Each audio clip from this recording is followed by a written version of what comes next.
प्यारे बच्चों, आज हम इंटरमीडिएट ज्योग्राफी में भू आकृति विज्ञान में हम देखेंगे कि कैसे अंतर्जनिक, एक्सोजेनेटिक और इंडोजेनेटिक फोर्स होते हैं और ये भू आकृतिक प्रक्रियाएं होती हैं। इनके अंतर्गत कौन कौन से बल काम करते हैं, तो और बड़ा ही महत्वपूर्ण टॉपिक है। तो जो भू आकृतिक प्रक्रियाएं होती हैं इनमें दो प्रकार के बल काम करते हैं, एक इंडोजेनेटिक फोर्स और दूसरा एक्सोजेनेटिक फोर्स। जो अंतर्जात बल होता है ये पृथ्वी के अंदर होता है और पृथ्वी के आंतरिक भाग में उत्पन्न हुआ करता है। साथ ही यह सतह को भी प्रभावित करता है। इसको हम लोग अंतर्जात बल के रूप में जानते हैं। और पृथ्वी के अंदर जो भी हीट होती है, जो प्रेशर होता है, उसके कारण ही ये प्रकट होता है और ये बल पृथ्वी की सतह को ऊपर उठाते हैं, धंसाते हैं और नई नई संरचनाएं बना देते हैं।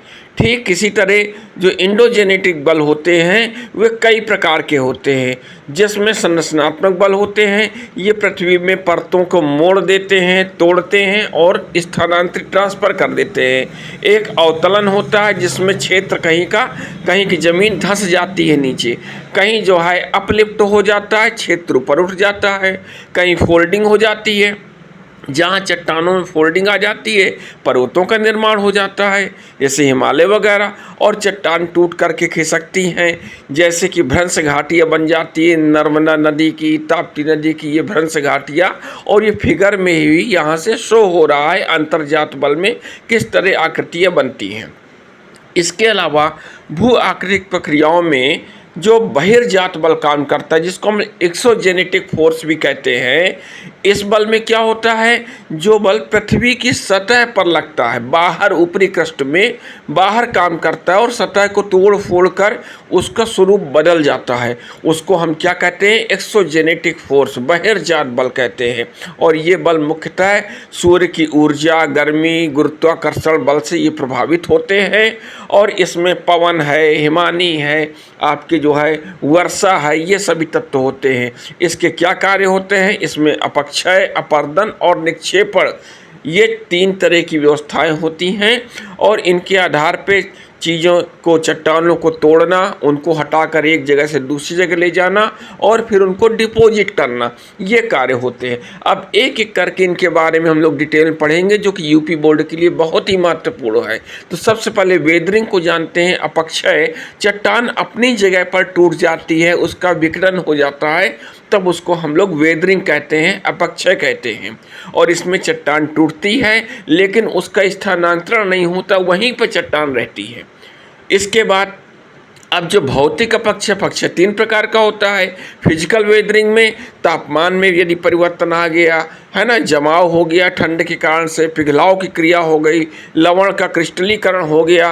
रेगिस्तान में क्या होता है, दिन और रात के तापमान में काफ़ी डिफरेंस होता है, उसके कारण से ये फिजिकल वेदरिंग होती है। और यहाँ इस फिगर में भी दिखा रहे हैं कि पवन के द्वारा कैसे अपवर्तनात्मक कार्य और अपक्षय का कार्य हुआ करता है।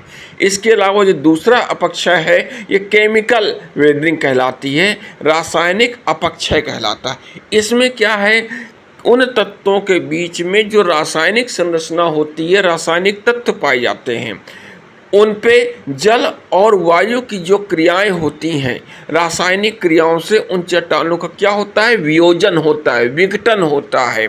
जैसे चूना पत्थर में यदि हम पानी डालते हैं तब क्या होता है, कार्बन डाइऑक्साइड उससे मुक्त होती है, उसमें भाप बनती है, हीट हो जाता है, गर्म हो जाता है, अभिक्रिया शुरू हो जाती है और बाद में चूना घुलना शुरू हो जाता है। ये केमिकल वेदरिंग है। ठीक इसी तरह तीसरा प्रकार है जैविक अपक्षय का, जिसको हम बायोलॉजिकल वेदरिंग कहते हैं। ये जीव जंतुओं के द्वारा और पौधों के द्वारा, पेड़ पौधों के द्वारा जैविक अपक्षय होता है, बायोलॉजिकल वेदरिंग।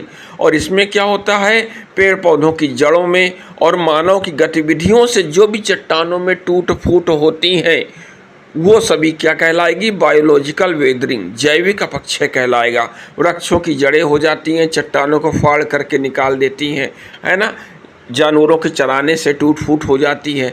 अब अपर्दन, अपक्षय के बाद नंबर 2 में आया इरोजन, अपर्दन। एक जगह से दूसरी जगह वह तत्व जाना जो अपक्षयित हो चुका है।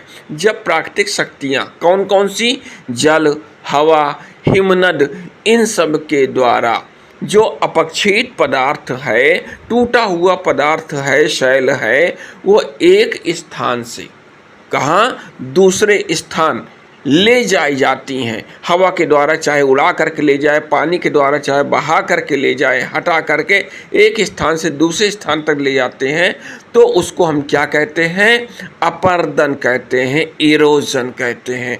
और अपर्दन के कारण कौन कौन से हैं, इसमें कौन कौन से फैक्टर काम करते हैं। नदी द्वारा अपर्दन होता है, जलप्रपात बन जाते हैं, घाटियाँ बन जाती हैं, गौर्ज बन जाते हैं, वी आकार की घाटी भी नदी के द्वारा बनती है ना। अब हवा के द्वारा, पवन के द्वारा क्या अपर्दन होता है, इसमें क्या क्या आकार बनते हैं, बालू के टीले जिसको हम सैंड डॉन्स के नाम से जानते हैं, मशरूम की चट्टानें जो कि फिगर में हमने देखी थी। इसके अलावा हिमनद के द्वारा, ग्लेशियर के द्वारा इरोजन होता है, जिसमें शिलाखंड वगैरह है, सर्क है, भेड़ पीठ है, यू आकार की घाटी है, ये सभी क्या होती हैं, हिमानी के द्वारा अपर्दन होता है। नंबर 3 आता है डिपोजिशन, जिसको निक्षेपण, तीसरी अवस्था। इसमें क्या है, जो अपर्दन के द्वारा ले जाई गई सामग्री है वो किसी एक स्थान पे डिपॉजिट हो जाती है, जम जाती है, और उसको हम लोग क्या कहते हैं, निक्षेपण कहते हैं। निक्षेपण से कौन कौन सी आकृतियाँ बनेंगी, नदी द्वारा डेल्टा, पूरक मैदान, बाढ़ के मैदान है, प्राकृतिक तटबंध बन गया। हवा के द्वारा, पवन के द्वारा लोएस मैदान है, बालू के टीले हैं, हिमनद के द्वारा मोरेन बन जाता है, आउटवाश मैदान बन जाता है। इस तरह अलग अलग आकृतियाँ इनमें बन जाती हैं। साथ में कुछ चित्र भी हम लोग साथ में फिगर देखते जाते हैं कि इनके द्वारा निक्षेपण है, अपर्दन है, अपक्षय है। अब पवन के द्वारा जो भी हमारे निक्षेपण, अपर्दन हुए हैं, अपक्षय हुए, उनमें ये आकृतियाँ बनती हैं। इसको आप जूम करके इस चित्र को देख सकते हैं और डिटेल बना सकते हैं आप इसमें। इसके अलावा अब इसका महत्व क्या है, जो आपका जो है ये आपका इरोजन हो रहा था, अपक्षय, अपर्दन, निक्षेपण, इसका महत्व क्या है, मिट्टी के निर्माण में जरूरी होता है, इससे मिट्टी का निर्माण होता है। नदियों द्वारा बड़े मैदान में कृषि होती है और डेल्टा क्षेत्र बन जाता है, जो कि ये उपजाऊ होते हैं, प्राकृतिक सुंदरता बढ़ जाती है और पर्यटन स्थल विकसित हो जाते हैं। ये सभी चीज़ें क्या होती हैं, इन सब का ये महत्व है। मुख्य रूप से अपक्षय से मिट्टी का निर्माण होता है। और यहाँ भी हम लोगों ने कुछ यहाँ पे दिए गए हैं, समुद्र तट में लहरों के द्वारा है, समुद्री जल द्वारा क्या क्या क्रियाएं होती हैं वो भी दिए हैं। अब निष्कर्ष में क्या आएगा कि अपक्षय, अपर्दन और निक्षेपण ये सभी मिल करके पृथ्वी की सतह का पटल विरूपण करते हैं, एक तरह से उसको बदलते रहते हैं। गड्ढे हैं वो भर जाते हैं, जो ऊंचाई होती है वो फिर समांतर में समतल हो जाते हैं। ये प्रक्रियाएं हमेशा चलती रहती हैं और भू आकृतियों का निर्माण करती रहती हैं। साथ में जो मानव जीवन है, कृषि कार्य है और जो आर्थिक गतिविधियां चल रही हैं, उनमें ये सहायक भी होती हैं और साथ में प्रभावित भी करती हैं, जो भी ये सभी क्रियाएं होती हैं।